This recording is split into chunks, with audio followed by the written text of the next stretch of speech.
Les jeunes Français n'ont pas la réputation d'être excellents en langues étrangères.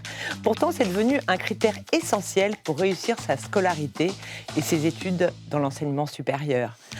Les langues à l'école, on en parle avec nos invités.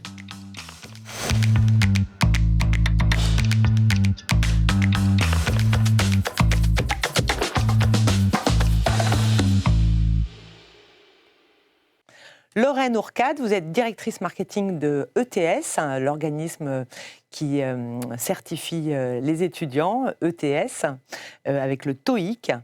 Xavier Aubert, vous êtes président de Go and Live, je le prononce bien, le groupe qui réunit les séjours linguistiques Nacelle, que nos auditeurs connaissent bien.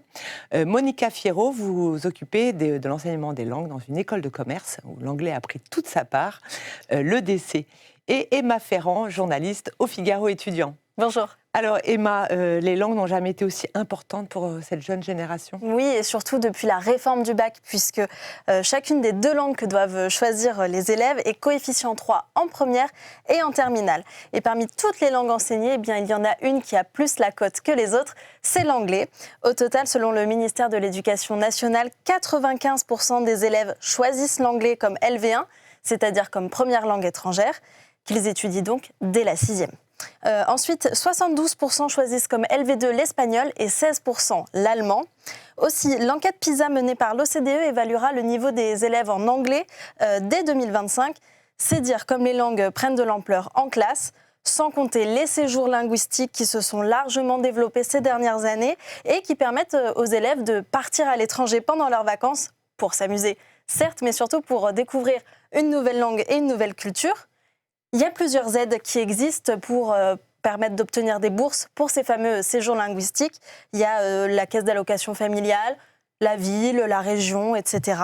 Et donc surtout que ces expériences sont très valorisées dans un dossier Parcoursup.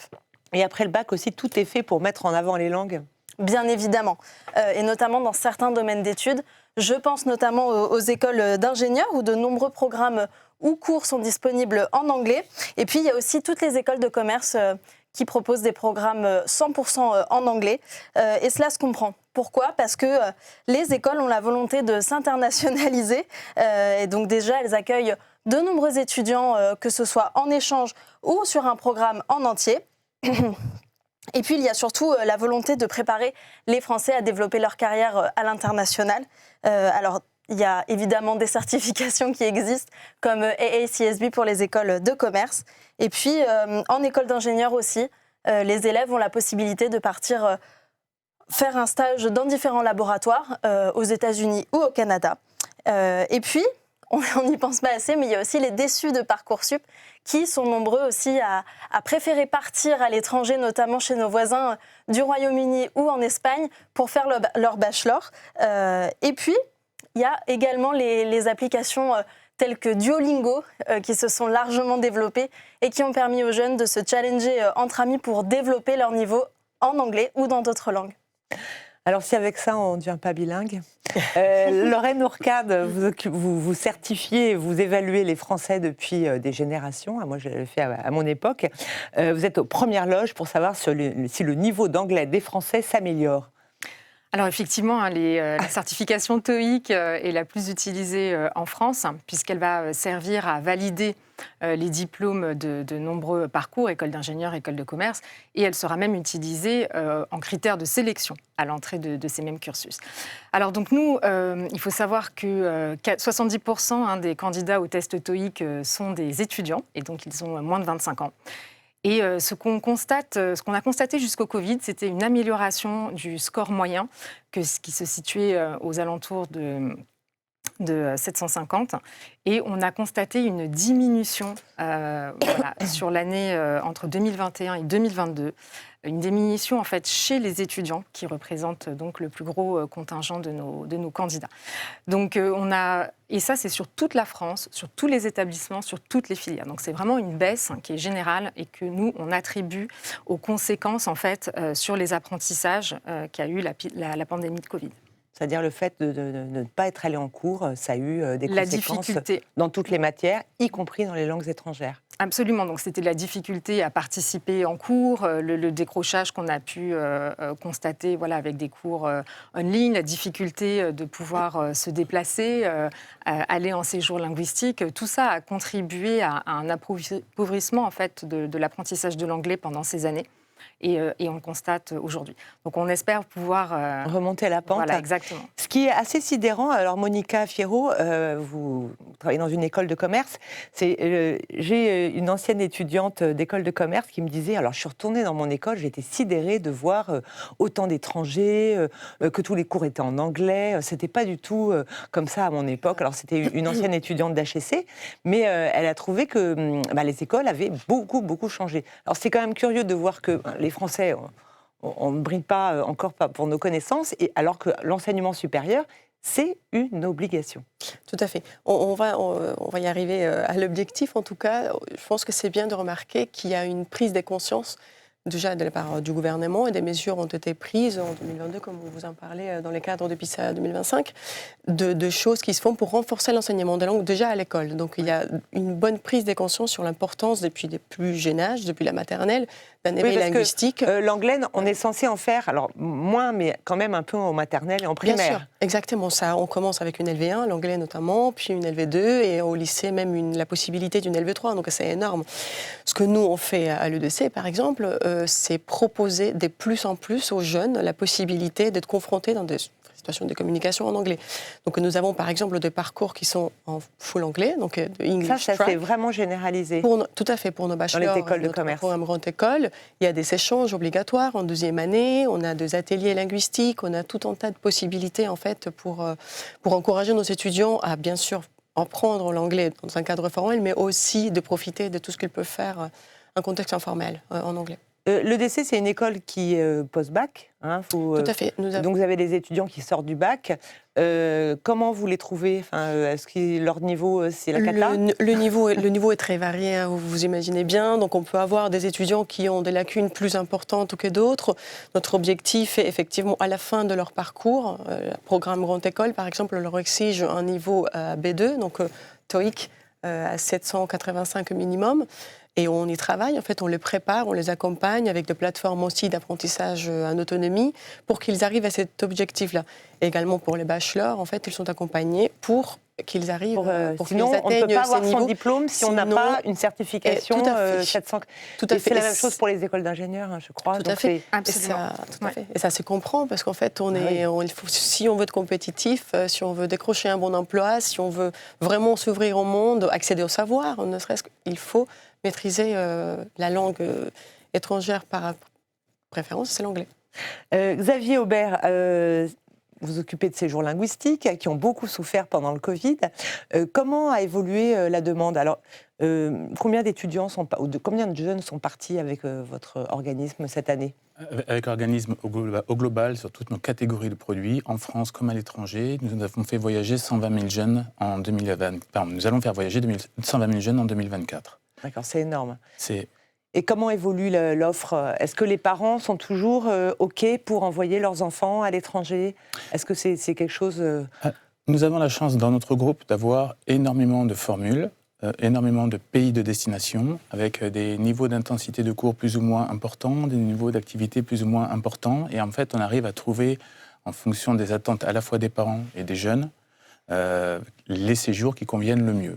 Donc, tout dépend, entre guillemets, des objectifs principaux des deux parties, entre guillemets, des parents et des enfants. C'est-à-dire les jeunes veulent des séjours un peu festifs et les parents veulent plutôt des choses, des séjours où on apprend l'anglais, c'est ça ?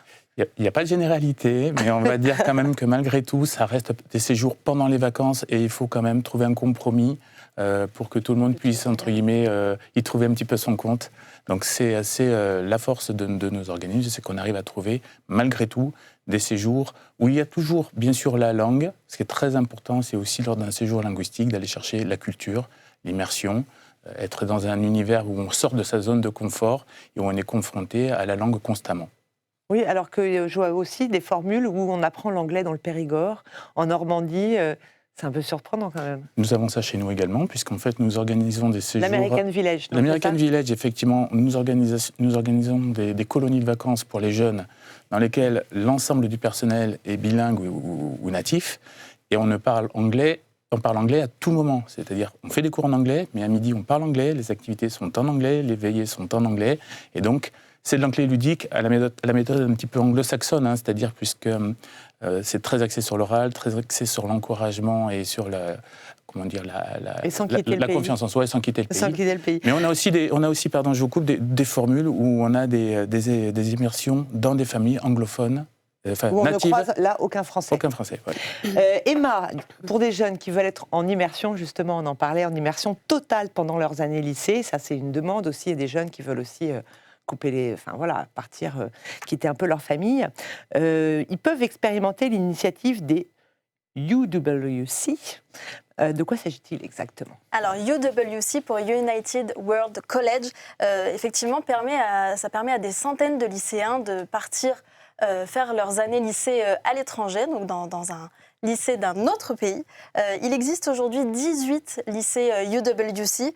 Alors, il y en a partout. Il y en a en Italie, au Costa Rica, au Japon, en Chine, aux États-Unis. Et pas en France ? En Tanzanie, pas encore en France. Peut-être que ça viendra un jour, mais voilà, il y en a vraiment partout. Et donc, pendant 2 ans, donc c'est l'équivalent de la première et de la terminale, les jeunes partent étudier justement dans l'un de ces établissements. Et ils apprennent a fortiori l'anglais, évidemment, et puis parfois même une autre langue, notamment la langue du pays dans lequel ils sont. Et l'objectif à la fin, c'est de passer le bac international. Alors, pour obtenir une bourse UWC, les élèves doivent candidater entre septembre et décembre pour l'année suivante. Ils doivent avoir entre 16 et 17 ans. Et à noter que l'antenne française reçoit chaque année une bonne centaine de candidatures pour seulement 15 places. Et la candidature, elle est assez costaude. Le dossier académique est évidemment très très scruté parce que le niveau bac international est assez compliqué, assez difficile. Mais pas seulement. UWC demande aussi une lettre de motivation de l'élève, 2 lettres de recommandation de professeurs et également 2 lettres de recommandation de personnes extérieures à tout ce qui est académique, donc comme le cadre associatif, le cadre sportif ou le cadre artistique. Et puis, il y a également une lettre des parents qui est demandée. Oui, il faut quand même qu'ils soient d'accord. Emma, vous êtes déjà allée dans un lycée comme celui-ci, international, UWC, en Italie. Est-ce que vous pouvez nous raconter un petit peu ce que vous avez vécu ? Oui, alors pour parler un petit peu des jeunes, ce qui m'a frappé tout de suite, c'est qu'ils sont en totale immersion. Évidemment, ils parlent anglais entre eux, à la cantine, dans les couloirs. Et puis, même, il m'est arrivé d'entendre d'autres langues aussi. Parce que c'est ça qui est sympa, c'est qu'évidemment, je prends le cas des Français, ce sont des Français qui partent à l'étranger et qui donc doivent apprendre l'anglais, mais ce sont aussi des jeunes des 4 coins du monde et qui eux aussi doivent apprendre l'anglais ou apprendre une autre langue. Et la pédagogie aussi, elle est bien différente de ce qu'on a l'habitude de voir dans nos établissements français. Les jeunes travaillent beaucoup en groupe, les effectifs des classes sont assez réduits, et puis ils réalisent beaucoup d'exercices ludiques. Et puis surtout, en fait, ces jeunes-là, ils ont conscience que le volet international est très très important pour leur avenir. Et donc ensuite, ils sont très très nombreux à postuler dans des universités qui sont dispatchées partout dans le monde. Je pense notamment à Harvard, Yale, ou bien aussi l'université de Leiden aux Pays-Bas, ou bien le King's College de Londres. Donc ça fait un beau tremplin quand même. Oui. Monica Fierro, partir à l'étranger, c'est une expérience incontournable dans l'enseignement supérieur. On le voit, hein, les étudiants, ils prévoient, alors il y a Erasmus bien sûr pour l'Europe, mais il y a aussi tout des tas d'autres pays en Asie où les jeunes vont volontiers. Pourquoi est-ce devenu obligatoire ? Quels sont les bénéfices de partir à l'étranger, que ce soit au lycée ou dans l'enseignement supérieur ? Je pense qu'on peut d'abord partir de l'idée, nos étudiants, nos apprenants sont maintenant des utilisateurs de la langue avant tout. Ils sont en contact avec l'anglais tout le temps, donc ils font des jeux vidéo en anglais, ils écoutent de la musique. Pour eux, la culture anglophone fait déjà partie de leur vie. Donc pour eux, c'est pas tiré par le cheveu, en fait, de partir à l'étranger, de voir de leurs propres yeux, de vivre cette culture et d'améliorer en même temps leur niveau de langue en anglais. Pour les écoles, c'est aussi une évidence. Et donc, ce que nous, on fait, par exemple, c'est de proposer des échanges dans des pays anglophones, que ce soit aux États-Unis, au Canada ou en Europe, où ils peuvent, du coup, améliorer leur niveau d'anglais. En quoi c'est bénéfique pour leur carrière ? Il y a certains étudiants, par exemple, qui souhaitent poursuivre soit des études, soit de travailler dans son pays anglophone. Donc, c'est un gros plus. Ça permet évidemment d'améliorer leur niveau de langue. Donc, c'est bien pour le mettre pour leur CV également. Ils deviennent plus compétitifs, en fait. Avec cette expérience pour trouver un travail, comme je le dis, aussi pour l'ouverture au monde. En fait, ils changent. Ce ne sont pas les mêmes étudiants qui partent en semestre, qui reviennent. Ils ont une autre vision du monde. Ça, c'est aussi beau à voir. C'est obligatoire maintenant pour être diplômé, c'est-à-dire pour la plupart des écoles de commerce, si on veut avoir le diplôme. Alors, Emma qui connaît bien les écoles de commerce, pour être diplômé, il faut avoir fait 6 mois minimum. Une expérience à l'étranger, tout à fait. D'accord, donc ça, maintenant, c'est devenu obligatoire. Tout à fait, oui. D'accord, donc ça a beaucoup changé. Xavier Aubert, partir à l'étranger dès le lycée, c'est le rêve de beaucoup de jeunes, hein, on le voit avec ces lycées internationaux. Vous proposez, je sais qu'il y a une formule pour les États-Unis, hein, on peut partir à 17 ans. Il y a beaucoup de jeunes lycéens, enfin beaucoup, certains lycéens qui peuvent se le permettre parce que ce n'est pas forcément donné, qui font ce choix. Est-ce que vous recommandez ? C'est quelque chose qui... C'est quelque chose de fantastique, effectivement, pouvoir partir... Ça fait un peu peur parfois quand même. Enfin, là, c'est la mère qui parle. Ça peut faire un peu peur, mais pour ça, il peut y avoir des variations sur la durée du séjour et peut-être tester sur un séjour linguistique pour voir l'autonomie, comment ça se passe, comment est le jeune, comment on fonctionne tous ensemble. La communication, c'est très important. Parce que le principe aux États-Unis, c'est qu'on part 1 an dans un lycée américain et on est dans une famille. C'est ça. Et c'est autorisé par le gouvernement américain. Il faut être mineur, je crois. C'est ça, il faut être mineur. On est là sur le cadre de trimestre, semestre ou année scolaire à l'étranger, dans un cursus que l'on a avec nos partenaires à l'étranger. Après, ce n'est vraiment pas la formule la plus demandée, parce que c'est effectivement quelque chose qui se prépare. Et partir 1 an à cet âge-là, ce sont des jeunes qui bien souvent sont matures, sont prêts, ont d'ores et déjà réfléchi en famille sur la thématique. Mais après, voilà, il y a différentes formules, il y a énormément de modules. Vous en parliez tout à l'heure, des jeunes qui ont raté ou qui n'ont pas eu leur parcours peuvent partir soit en lycée, mais peut-être aussi en école de langue internationale sur un trimestre, ce qui permet de reprendre des études en janvier. À tous ceux qui n'ont pas eu leur choix sur Parcoursup, ça arrive, ils peuvent se dire pourquoi pas ne pas perdre 1 an et partir Exactement. 6 mois en Angleterre. Oui, c'est ça, dans des écoles, ou en Angleterre ou ailleurs. On a des écoles de langue un peu partout dans le monde, où là, il y a effectivement, comme vous le disiez... Est-ce qu'il y a des pays qui ont plus la cote que d'autres ? Alors, l'Angleterre a un peu moins la cote depuis le Brexit, mais reste quand même malgré tout la destination numéro 1. Ouais. Les USA font toujours rêver, mais ça devient un peu plus compliqué compte tenu de l'augmentation des billets d'avion et le pouvoir d'achat des Français. Donc, c'est quand même malgré tout quelque chose qui... Oui, New York est devenu... très très cher. Pour les Français, oui.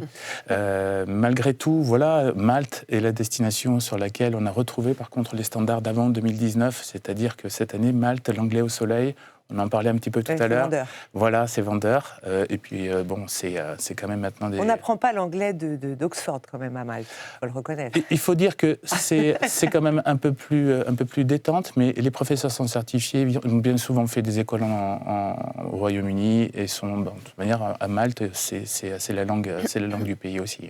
Et des pays comme l'Australie, c'est beaucoup plus cher, j'imagine. Alors l'Australie reste confidentielle. C'est vrai que pendant 2 ans, avec le Covid, c'était un pays qui s'était un peu fermé. Aujourd'hui, en termes de billets d'avion, de durée du voyage, de coût du séjour, c'est encore plus confidentiel que les USA. Et l'Irlande ? L'Irlande, par contre, effectivement, c'est une destination qui attire, mais où il y a moins de capacité d'accueil, puisque les familles d'accueil, justement, se sont... Des problèmes de logement, j'ai vu ça. Voilà, se sont un petit peu retournées vers d'autres sujets. Donc, là, encore une fois, le Royaume-Uni reste la valeur sûre. Voilà. Donc, Monica Fierro, est-ce que il faut avoir les moyens pour partir à l'étranger ? On le voit, on n'a pas parlé tarifs, mais c'est quand même cher. Les familles font des sacrifices ?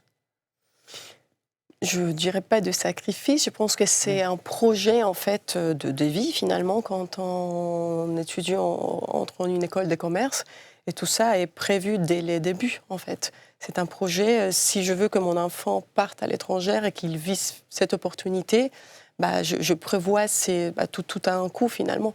Mais je ne le verrais pas comme un sacrifice, mais un investissement finalement. Lorraine Orcade, pour le TOEIC, ça coûte combien le TOEIC aujourd'hui, de passer le TOEIC? Alors le TOEIC, ça coûte 169 € pour le test Listening and Reading. Et nous avons un test... Et pour s'y préparer, c'est la... Alors, pour s'y préparer, vous avez des outils de préparation. Vous avez notamment l'application Super Prépa pour le TOEIC Test qui coûte 9,99 € par mois et vous avez même un abonnement à la semaine. Donc, nous, on recommande entre 6 et 8 semaines de préparation.